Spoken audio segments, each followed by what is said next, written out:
So kia ora koutou, ngā mihi nui kia koutou. I'm hoping that I can use slides. Normally when we start a speech or the like, we'll introduce ourselves with our pipiha, which I'll do in a minute, but we'll also start off with some acknowledgements. I've put this up here in Māori and the reo because I also, while I will say this, also want you to understand the complexity of our worldview because it helps understand why we're so passionate about being involved in science as well. So e te timatanga ko te kore, ko te pō, nā te pō, ka puta ko te kūkuni, ko te pūpuki, ko te hihiri, ko te māhara, ko te mānāko, ka puta i te whai ao ki te ao marama e tihei mauri ora. Kei te mihi ahau i te mātua nui i te rangi, nāna nei, nā mea kātua. Papa tuanu ki te whaia, tēnā koe, rangi nui te papa, tēnā koe. Ka mihi ki ngā tini mate o te tau, o te marama, o te nāna nei, o te nei rā, nō reira, moi mai, moi mai, moi mai rā. E te whenua, te tuarangi o te iwi nei, tēnā koe. E ngā tangata whenua, karanga mai, karanga mai, karanga mai. Tēnā koutou, tēnā koutou, tēnā koutou katoa. I'd like to acknowledge, obviously, the tangata whenua, Etienne Rohi, Holden, your whanaunga, ngā mihi Holden for the introduction, and tēnā koutou ngā rangatira, James, David and Albie. Thank you for the invitation to speak today.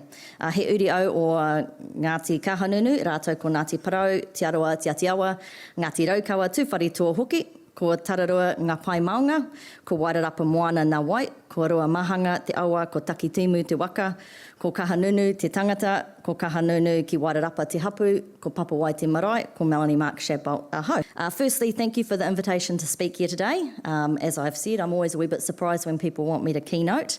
I'm always happy to share my view of the world, as many of you know. By way of introduction, I wear many hats.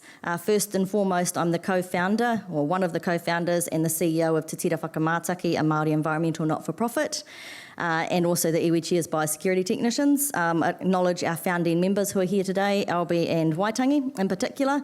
I'm also the Te Tira Whakamātaki representative on the B3 Collaboration Council. I'm the current Kaihotu Ngātahi, or co-director of the Biological Heritage National Science Challenge, and acknowledge my co-director, partner in crime, Dan Patrick, who's also here today. And last but certainly not least, I am the freshly minted Deputy Secretary Māori Rights and Interest at the Ministry for the Environment.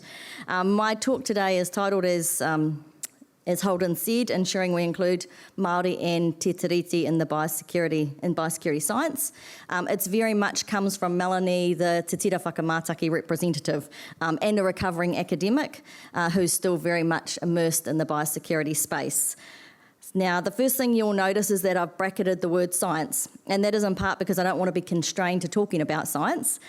Secondly, I may ignore the title and talk about whatever I feel like, which is my usual, and probably some things that have been on my mind lately and probably some things that have been irritating me. Apologies, James and David, for that, but you did ask me to be challenging. You gave me permission to be challenging is what I took from that.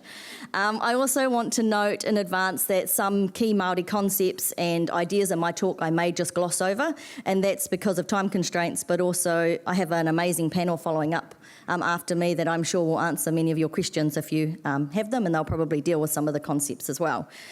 Finally, before I get into it, I want to acknowledge that sometimes conversations like today's can be challenging and uncomfortable. But if we're truly committed to an authentic Crown Māori relationship and to meeting our collective Te Tiriti o Waitangi obligations and incorporating Māori views and values into our work, as well as ensuring we have diversity at the table, then we need to be prepared to have some robust discussions. We need to have robust discussions about how we can lead for a more racially equitable and inclusive system, be that in biosecurity, science, policy, conservation, or a mixture of the lot. Ensuring we are able to listen, engage and connect is vital to having courageous conversations about race, racism and racial equity in ways that are productive, insightful and generative. So today I want to talk about a couple of things. Firstly, why TTW exists, because I think that kōrero, though brief, might explain some of the frustrations Māori have working in biosecurity and help many of you understand the tensions that often exist when you work with Māori researchers, kaitiaki or communities. I want to articulate what we as Māori experience when working in the biosecurity space, what it feels like to engage with many of your organisations. Thirdly, I want to touch on what it means to be committed to a te reti-led approach in our work, whatever that work is. And finally, I want to touch on some of the actions we can take to ensure Māori are active participants in our work is treaty anchored, centred, led, or whatever term you're choosing to use. A caveat though, normally I sugarcoat this a tad for audiences like this. I'm always mindful that I have to work with many of you, that I also wear a crown hat, and that if I push too hard, then the outcome I'm seeking, which is support and allyship, is often lost in the uncomfortableness. But last week I was a keynote at an Australian Ecological Conference, and one of the questions I got from the floor was around how often Indigenous communities and Indigenous people moderate their kōrero for non-Indigenous audiences. And I had to answer truthfully. And while I had been quite direct in my keynote, I had been very careful in my language, mindful of the need to cater for the potential fragility of that audience. So today, because you are my friends and colleagues, I have decided that my language will be less moderated, because I want you to understand a wee bit around the knife edge that I think we're walking right now as a country, trying to make our society more inclusive, racially equitable, fairer, transparent and enlightened. So why does TTW exist? We exist for a couple of reasons. One, the environment is essential to our very existence as tangata whenua, or people of the land, and biosecurity is the foundation that protects our environment and its well-being. And two, as the treaty partner, we have a right to be part of the system that protects our existence. We want to be part of that system, and right now we are legislatively and sometimes actively excluded from that system. We are relegated to the end of the biosecurity system into the long-term management space where all hope is lost and where the cost to fix the incursion is almost insurmountable. As treaty partners, i.e. the Crown's spouse, we are excluded from setting the rules for our house, especially about who enters our home and from where. We are excluded from using any of our shared assets or spending any of our combined income to protect our home. We have others, predominantly non-Māori businessmen and women, industry players, trade negotiators making decisions for and about us. We are effectively a silent spouse in an abusive relationship. So Te Tira Whakamātaki exists to ensure there is Māori capability in the biosecurity space and that Māori have a voice in Aotearoa New Zealand's biosecurity system. We exist because our sector intentionally or unintentionally marginalises Māori working in this space, and it inadequately resources them and often extracts knowledge and relationships from them with no benefit returned. We exist to ensure Māori are not forgotten, and that when we, the collective we, receive funding from the Crown, we remember that Māori are our first partner because they are the Crown's partner, and we as researchers, leaders, decision makers inherit a responsibility for maintaining that relationship on behalf of the Crown. We exist to mitigate the high turnover of Māori and non-Māori in the wider science space. High turnover means as Māori we often reinvent the wheel as new Māori enter the space and recreate things that have already been tried, tested, failed or succeeded. This turnover frustrates our communities as they end up having the same conversations over and over again. We attend the same wānanga year after year. Things slow to a halt and our community's aspirations and knowledge are forgotten as our time is sucked up re-educating people about matters of the past. We, as Māori, become your institutional memory. Te Tira Whakamātaki exists to mitigate as many of these issues as possible by providing expertise, reliability, mentorship and leadership. Without this leadership, this proportion of our Māori communities that don't trust our decision makers will grow. So while Māori acknowledge biosecurity is important, many don't think agencies, industry or science can or should lead responses. This was most evident in the COVID response when Māori effectively shut the borders to their communities because their voices were being ignored and they were being excluded from the response. Most obviously, Māori scientists and health professionals were completely excluded from decision-making tables. As a member of the Iwi Chair's pandemic response group, I listened daily to government officials, some of my own, and agencies fob off iwi Māori concerns. I then observed government agencies and representatives turn around and steal Māori ideas and data and market them as their own. TTW exists for a number of reasons, most of which are about responding to constant breaches of Māori rights and interests. Our not-for-profit company focuses on Indigenous solutions for a better world. This means it works to ensure our people are resourced, to work at the nexus of Western science and mātauranga Māori. It acknowledges that work at the nexus between Western science and mātauranga is dependent on fair resourcing and the right people. The foundation, the company's parent, focuses on changing systems to advance equity and protect our environment. That means we focus on changing conditions that hold inequities in place. We believe, like others, that to shift systems, we need to focus on the 3 areas of change, areas that require explicit structural change, such as policy, practice and resourcing, areas that require semi-explicit change, relationships and connections and the power dynamics, and areas that require implicit and transformational change, our mental nodes and how we collect and use science and evidence. TTW exists to address inequities and systemic issues, but also to push for system reform. So what's it like being in the biosecurity space working with others?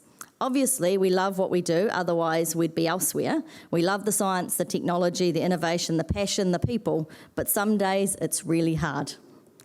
Our communities note the system and its participants are racist, ignorant, unwilling to share power or resources, adding that the biosecurity system relegates Māori to roles as trappers and monitors, ignoring our abilities in decision-making, our roles as governors, and our role as kaitiaki and tangata whenua. They note there is no statutory obligations to include Māori and no real desire to reach out and include Māori because we don't invest obvious money into the system, unlike industry players. Accordingly, the authority of Māori to respond to biosecurity incursions has been compromised by state-led approaches to the governance and management of nature, including biological invasions. And really, this is indicative of a lack of integration and respect for Māori cultural practice that has been commonplace throughout the colonial history of New Zealand. What I'm saying is this system is racist. It purposely excludes the Crown's partner, Māori, and it is preventing us from exercising our duties as kaitiaki. Our communities, though, note that there are opportunities that have been missed, real opportunities to work in partnership to protect our environment. And really, this is where our passion comes alive, in sharing opportunities to work together. There are positives. There are people and organisations, many in this room, I acknowledge you, Veronica, doing great things, going above and beyond to include Māori, to resource Māori, and some of them are listed there, and I know there are many, many more. But I want to keep moving because I'll run out of time and someone will ring a bell. So let's keep moving and talk about what I hear when you say you're committed to a treaty-led approach. When your organisation or you say you're committed to a treaty-led approach, what I hear and what I am processing in my brain is that you're committed to understanding our history, importantly, our pre- and post-1840 history. You understand that Māori had a significant and burgeoning economy pre-1840 and that it has been systemically dismantled. You understand the differences between the Treaty of Waitangi and Te Tiriti o Waitangi and what each article relates to, especially Article 2's promise that Māori will have the right to make decisions over the resources in taonga they wish to retain. And Article 3, the Crown's promise that its obligations to New Zealand citizens are owned equally. You also probably should read at some stage the Cabinet Circular, which is noted there, that offers guidance on Te Tiriti o Waitangi. You understand and are acknowledging that legislation has been used as a weapon against Māori and that if you operate in a Crown space, you are part of that weaponisation against Māori. That when you enter a space under the Biosecurity Act, for example, you do so in a manner that perpetuates the violence against Māori that these acts have created. This is just some of the acts that have been used in New Zealand's history to take rights away from Māori, just some. When you say you're committed to being treaty anchored, what I hear is that you understand the difference between the principles of the treaty and those articles we just mentioned, that you understand the tensions between giving effect to principles over articles, and that there is something in the vicinity of 50-odd principles that have been articulated in various policies and legislation, the 3 most commonly understood being partnership, protection and participation. When you say you are treaty-led, what I hear is that you understand that in legislation there has been lots of commentary about Māori concepts, many of which have been defined not by Māori. When you say you are treaty-led or treaty-anchored, I expect you to understand that that means Māori have been denied the right to participate in Aotearoa New Zealand. That you understand that the 4-volume, 1,000-page, 9-chapter long report called Aotearoa Tēnei, released in 2011, that deals with loss of our control over our heritage flora and fauna has been ignored. That those things are all things that I hear when you talk about being treaty anchored. I also assume that you understand that treaty settlements do not replace the government's responsibility to Māori as citizens, and that the size of the settlements is pathetic by comparison to the loss. That's the little dot, is settlements by comparison to government spending. You also understand that bailouts far surpass treaty settlements. There is some light at the end of the tunnel. I want to note some of the things that are being done and some other things that you can do to ensure that we take actions to involve Māori in our work and to be treaty anchored. The first is, kia ora Albie, the first is we can ensure everyone is educated about treaty rights and obligations. The government has acknowledged this and is rolling out Māori history as part of our curriculum, but it's upon all of us to ensure that we understand the treaty in its entirety. So I am a huge advocate for treaty training. We have an opportunity in the overhaul of the Biosecurity Act to share power meaningfully and to understand what Māori rights and interests and responsibilities are and what they could look like in a new act that didn't exclude Māori. I hope that we all consider ways to support Māori to be kaitiaki, to select appropriate solutions for their lands and waters, and that we can actively and openly advocate for the implementation and support of those solutions. When Māori seek to impose a rāhui, we can vocally support that, for example. I have to acknowledge James and Daniel here in particular in the National Science Challenge space with Ngā Rākau Takitaki, where there's been an active move to fund Māori solutions to those two plant pathogens, something that is still quite unique, unfortunately. And finally, well, not quite finally, and finally we can acknowledge that we are often in privileged positions where we get to be decision makers in spaces that impact on things of cultural importance and significance to Māori.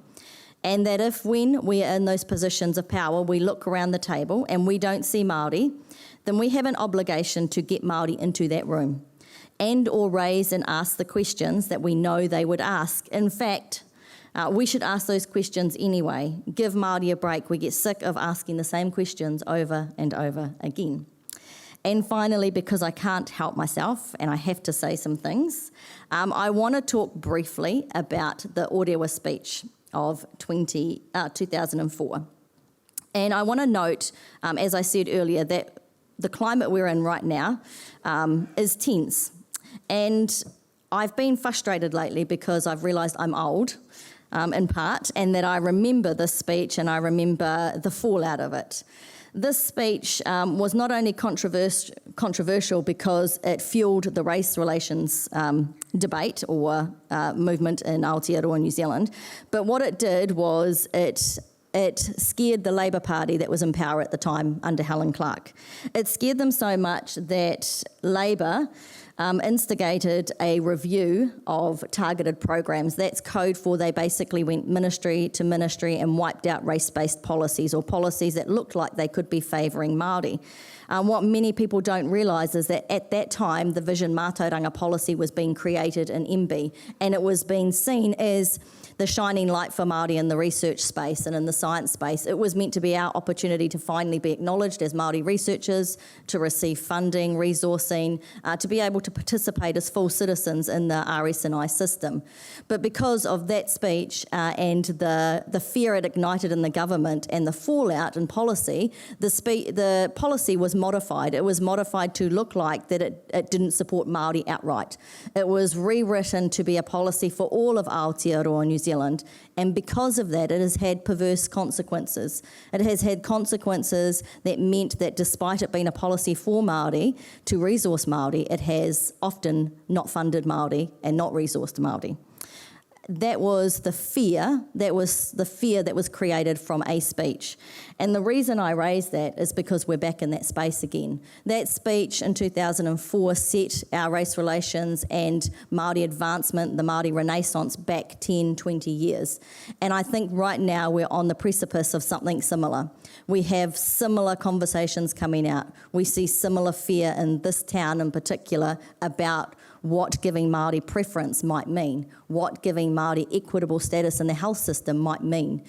Despite it being fair, equitable, a treaty right of ours, and actually just, the right thing to do, we have fear and scaremongering that could lead to perverse outcomes. So I guess what I want to ask of all of you is to remember that words have power. I am hopeful that we're in a much better space now than we were in 2004. I genuinely believe that New Zealanders by and large won't tolerate hate speech or the race baiting that I see. I genuinely believe that the rangatahi that are coming through underneath me, my children are better people than I was, that all of our students are better people, that they are stronger and more sure of who they are. They won't tolerate this kind of kōrero, but we have to remember that words have power. Our words and our actions have the ability to set Māori back yet again. And so my closing remarks before I hand over to questions and the team is to say, please, in all the spaces you're in, remember that you have the power to provide space and room for Māori. You have the power to change the kōrero in the room by saying no to systemic racism or obvious racism at the table and ensuring that Māori have a space at the table. I also want to give a wee plug for this. It's a good report to read, and I put a couple of copies there. Te Pūtahitanga is a treaty-led science policy approach for Aotearoa New Zealand. It comes out of some of this kōrero. So I want to close by saying this is a really good example of how we're still at that knife's edge.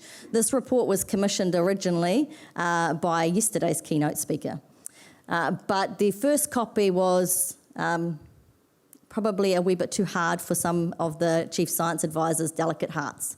It brought tears to their eyes to see how racist the system was, and so it had to be moderated and toned down to be more kind. So I guess what I'm saying is that sometimes kindness is actually our worst enemy because it allows us to get away with some pretty bad behaviours and to forget some of the actions of the past. So please find a copy of this on the web or grab one up here, have a read, but remember that even now today, in 2021, we are moderating our words to ensure that our fragile little hearts, and I'm a fragile little one sometimes, our fragile little hearts aren't hurt, but actually some of the conversations we need to be having, courageous conversations, are hard to hear, but we need to have them. It's 2021, people. I'm sure we can be a bit tougher. Kia ora.